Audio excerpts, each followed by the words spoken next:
Buenos días a todos, muchas gracias por su presencia y en virtud del tiempo vamos a continuar con las charlas previstas para el día de hoy. De lo que yo voy a hablar, yo soy la doctora Carolina Mas Norton y voy a hablarles sobre prevención cardiovascular.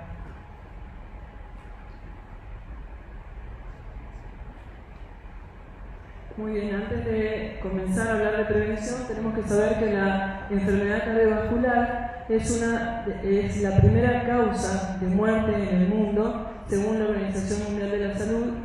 18 millones de personas fallecen por esta causa. Por lo tanto, tanto la Sociedad de Cardiología como otras entidades lo que hicieron para este año 2025 es tratar de generar propuestas de trabajo para disminuir la incidencia de este número tan grande de pacientes que fallecen por enfermedades cardiovasculares. De esa manera se generan todas las vías de prevención cardiovascular, ¿sí? La enfermedad cardiovascular, como bien dije anteriormente, causa muerte en forma prematura y también tiene un alto índice de discapacidad, ¿sí? Por lo tanto, genera mayores trastornos, problemas económicos en todo lo que es el sistema de salud. El problema subyacente de esta enfermedad cardiovascular es la arteriosclerosis, que va progresando a lo largo de los años y va afectando a distintos órganos y tejidos de nuestro cuerpo, generando las enfermedades que ustedes ya conocen, como por ejemplo infarto agudo del miocardio, accidente cerebrovascular. Y entonces nosotros lo que tratamos de hacer es, desde la aparición de los factores de riesgo, que es lo primero que se genera para progresar hacia la enfermedad cardiovascular, vamos a tratar de evidenciar y tratar todos estos factores que nos pueden llevar a esta enfermedad. Como les mencionaba previamente, la arteriosclerosis, si nosotros vemos acá, si nosotros observamos acá, este es un vaso, un corte transversal de un vaso normal, donde no vemos la íntima que está libre. Acá, a medida que va pasando el tiempo, se van formando placas que son de lípidos y cuanto más grande es la placa, mayor obstrucción yo tengo al vaso. Cuando se genera, por ejemplo, si yo dejo que esto siga evolucionando, puede existir lo que se llama un accidente de placa, donde esta placa se rompe, se forma un trombo y se obstruye. Eso es lo que genera generalmente es el infarto agudo del miocardio, el accidente cerebrovascular, y también hay otras afectaciones de la arteriosclerosis, como ser impotencia en los hombres, enfermedad vascular periférica en general en muchos pacientes.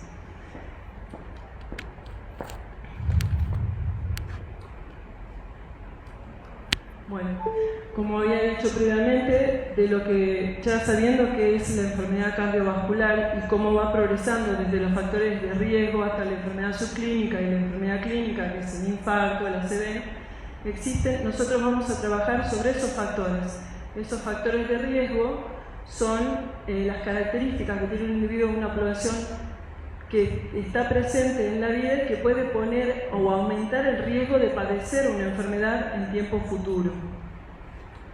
Los factores de riesgo que nosotros conocemos son algunos modificables y otros no modificables. Los factores de riesgo que son no modificables son la edad cronológica, el sexo, que generalmente el sexo masculino tiene mayor predisposición a enfermedades cardiovasculares, tiene mucho más riesgo, pero la mujer en etapa de edad fértil tiene menos riesgo, pero cuando entra en la menopausia se iguala el riesgo cardiovascular, e inclusive en aquellas personas que son diabéticas y que son mujeres se duplica aún más el riesgo cardiovascular de los varones. Con respecto a la historia familiar, si nosotros ya tenemos antecedentes de enfermedad coronaria, de ACV, probablemente ya tenemos genéticamente la predisposición a generar esta enfermedad. Existen formas de poder frenar esa aparición o contenerla el mayor tiempo posible, que es actuando justamente sobre los otros factores de riesgo que son los modificables. Esos factores de riesgo modificables son, por ejemplo, el tabaquismo, la dislipemia, la hipertensión arterial, la obesidad, la diabetes, que la hipertensión, la diabetes y la dislipemia son enfermedades que uno, si las controla, podemos evitar complicaciones, ¿sí? Eso es lo que nosotros decimos que podemos intervenir, es posible intervenir y modificar. Ahora voy a hablar un poquitito de cada uno de estos factores de riesgo, principalmente los más importantes, como por ejemplo la hipertensión arterial. ¿Qué es la hipertensión arterial? Es encontrar una cifra por arriba de 100, la cifra normal de presión arterial es 130/80. Si nosotros tenemos por arriba de esa cifra, por ejemplo 140/90, estamos ante la presencia de hipertensión arterial.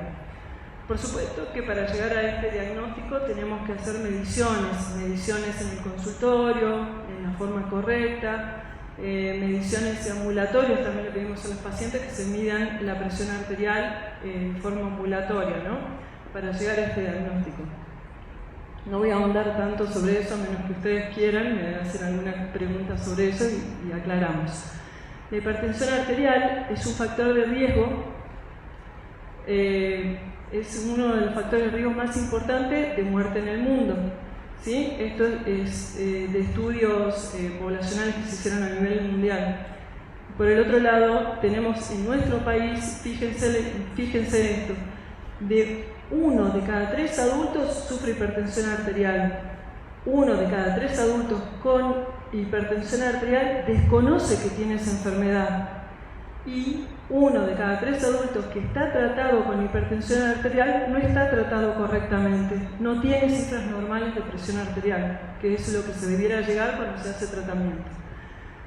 En el último estudio que se hizo poblacional se encontró que 2 de cada 4 pacientes adultos mayores de 35 años es hipertenso, 1 de 2 no sabe que es hipertenso, y de ellos 1 de 6 está adecuadamente controlado. Entonces, nosotros tenemos que del 100% de los pacientes hipertensos, 50 desconoce que es hipertenso, de ese 50% que conoce que es hipertenso, el 50% recibe tratamiento y de ellos la mitad está controlado, o sea que es algo muy importante, es para tenerlo en cuenta y es importante poder trabajar para controlar a todos los pacientes que tienen hipertensión arterial para que mantengan una presión dentro de los parámetros normales, que es 130/85. Si nosotros continuamos con hipertensión arterial, aumentamos la mortalidad, aumenta el infarto de miocardio en un 27% y aumenta la predisposición a ACV en un 42%. En aquellos pacientes que están controlados y tratados eficazmente, la mortalidad desciende en un 21%, la enfermedad coronaria en un 14% y el ACV en un 40%. Fíjense lo importante que es tener buen tratamiento sobre la hipertensión arterial.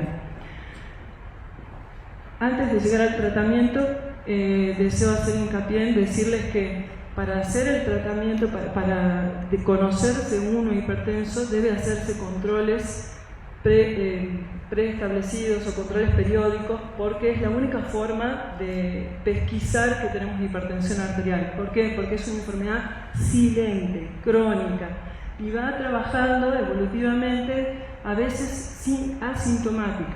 Entonces, lo que nosotros tenemos que tener en cuenta es hacernos los controles periódicamente y así van a descubrir si es que realmente tenemos o no hipertensión arterial.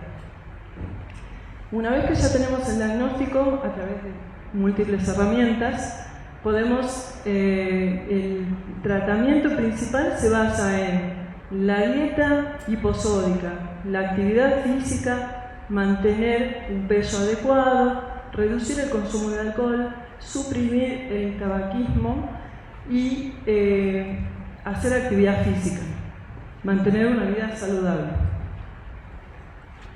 Sobre esos pilares voy a hacer un poquito de hincapié en esto que es la dieta hiposódica. Muchos interpretan la dieta hiposódica en decir, no le pongo sal a nada, no como con sal, se terminó la sal, y tampoco es así. Todo lo que nosotros preparamos ya tiene un agregado de sal. Podemos agregar sal, no poner salero en la mesa, podemos reemplazar la sal con la sal sin sodio, la sal de potasio, las sales marinas. Lo que sí tenemos que evitar son todos los alimentos procesados, los caldos, los embutidos, los enlatados, aderezos, conservas y las bebidas energizantes que sí tienen un alto contenido de sodio.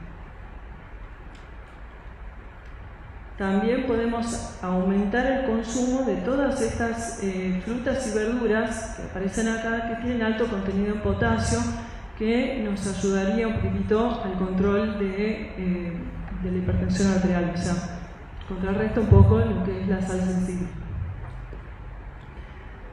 Como habíamos dicho, es una enfermedad crónica silente, requiere que para hacer la pesquisa vayamos a los controles, ¿sí?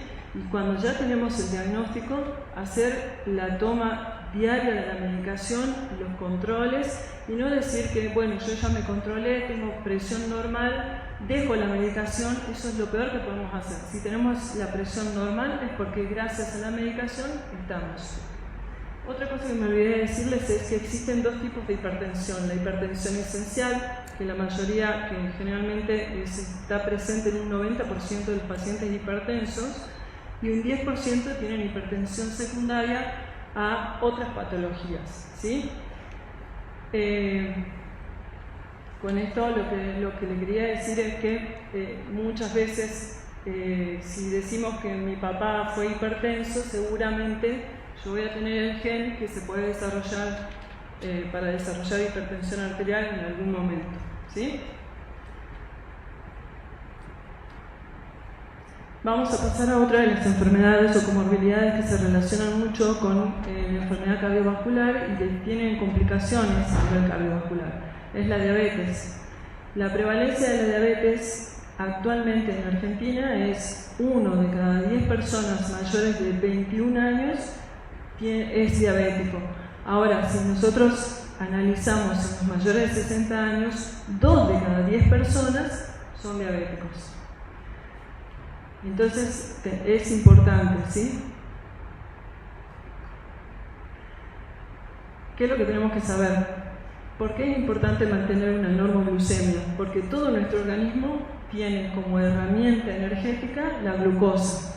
La glucosa ingiere tanto, la ingerimos con los alimentos y también se produce en el hígado. Cuando nosotros lo ingerimos existe en el páncreas una hormona que se llama insulina, que es la que nos va a ayudar a que esa glucosa que nosotros ingerimos, que pasa por el torrente sanguíneo enterohepático, vaya hacia el músculo y hacia la grasa, que es donde va a actuar, donde tienen sus receptores. Sí, y por el otro lado manda a una inhibición de producción de glucosa por el hígado. En el caso de la diabetes ocurre que el páncreas no está generando esa insulina. Eso en el caso de la diabetes tipo 1 deben haber escuchado, diabetes tipo 1 que se da en los pacientes más jóvenes y en donde el hígado no produce insulina. Después tenemos la diabetes tipo 2 en donde sí se genera, pero generalmente son en los pacientes obesos que tienen resistencia a la insulina y que los receptores que se encuentran acá para la insulina, tanto en el músculo como en la grasa, cuando tenemos obesidad o sobrepeso, esos receptores no cumplen adecuadamente con su función, por lo tanto vamos a tener glucosa en sangre aumentada. Eso es la diabetes. ¿Sí? No, lo que quería hacer con esto es, para la diabetes también es una enfermedad crónica, silente en muchos casos, pero que va afectando progresivamente a muchos órganos. Sus órganos de choque son el riñón, el cerebro, el corazón.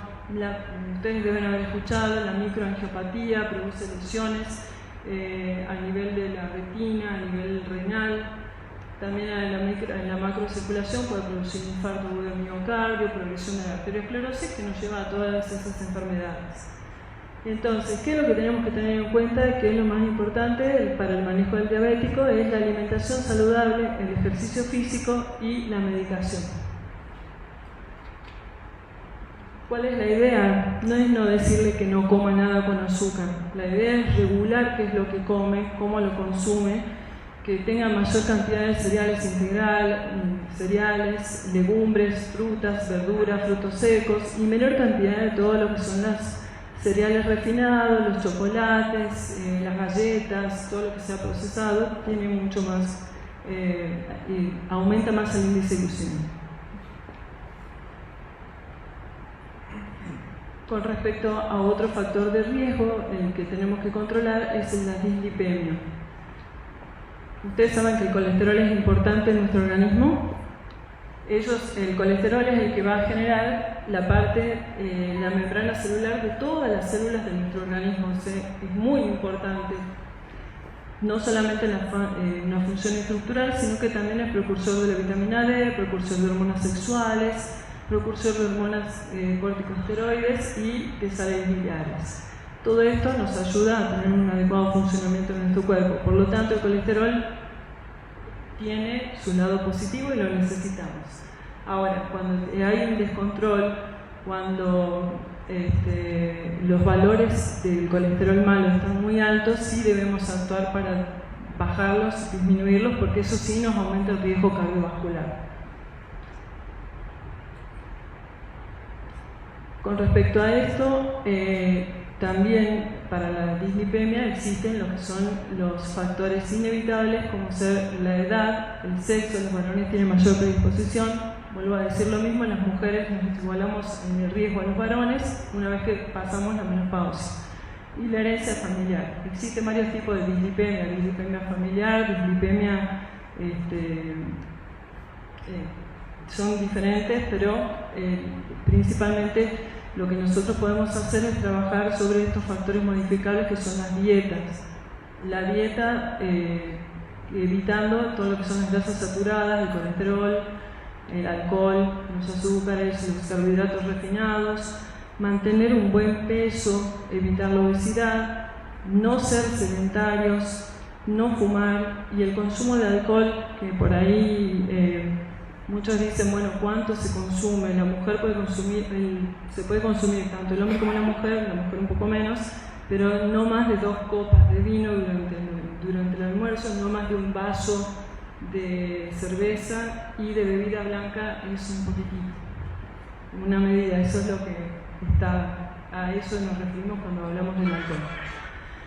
En cuanto al tratamiento, ¿qué es lo que tenemos que hacer? Modificar obviamente la alimentación, que sea supervisada por un nutricionista, y es muy importante esto de la actividad física.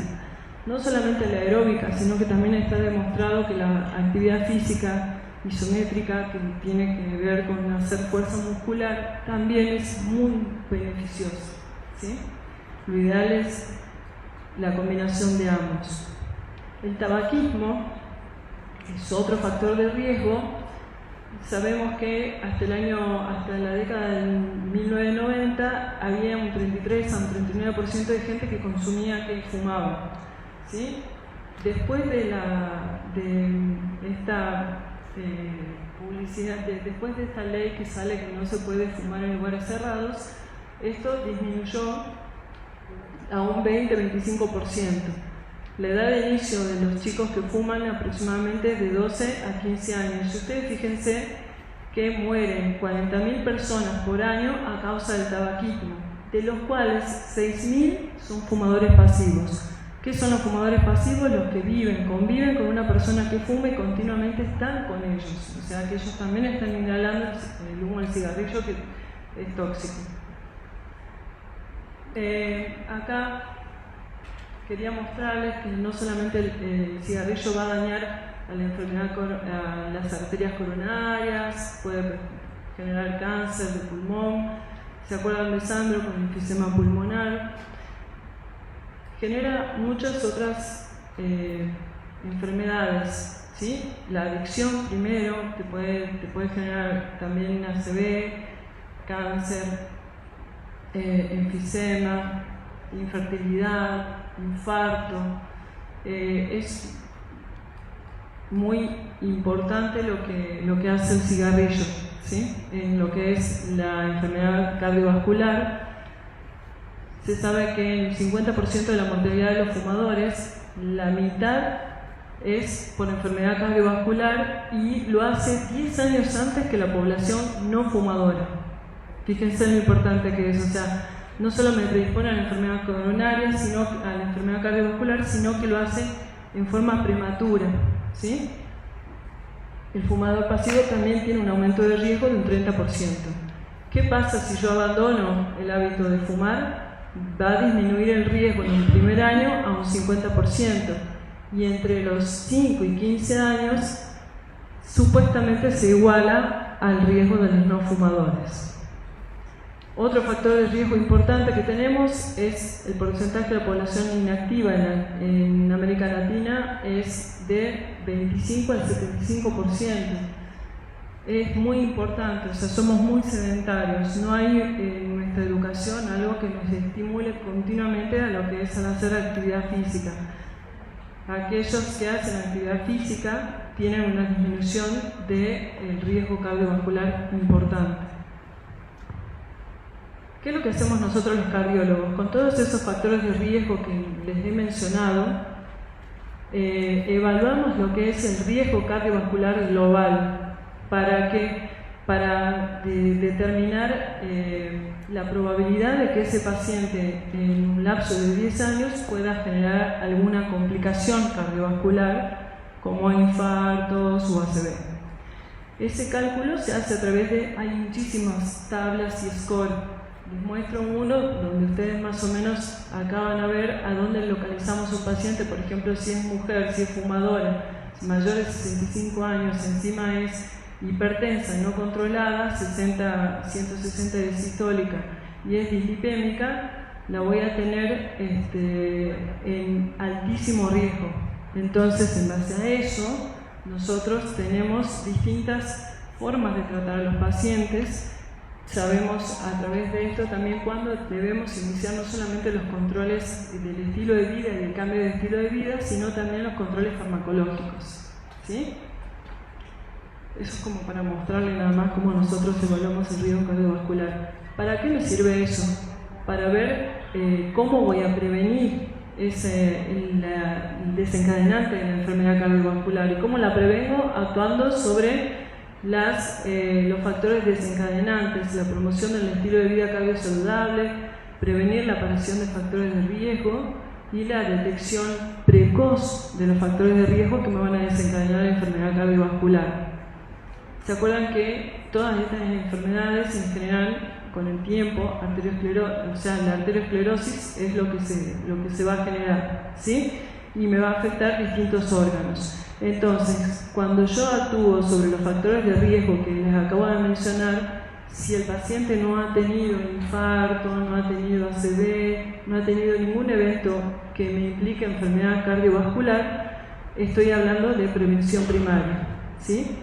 Cuando yo actúo sobre aquel paciente que ya tuvo un evento cardiovascular isquémico, ya estoy hablando de prevención secundaria. Los objetivos de la prevención cardiovascular se fijan principalmente en esto: el que fuma debe dejar de fumar. La dieta tiene que ser baja en grasas saturadas, rica en los productos integrales, vegetales, frutas y pescados. La actividad física, ¿cuánto? 3 veces a la semana, son 150 minutos por semana, que serían 3 veces a la semana, una actividad física de 50 minutos, ¿sí? Generalmente se pide que sea moderada, no solamente salir a caminar, sino hacer algo. Pueden elegir la actividad física que a ustedes les guste, que a ustedes les haga bien y que les haga sentirse bien. Hasta bailar es una excelente actividad física.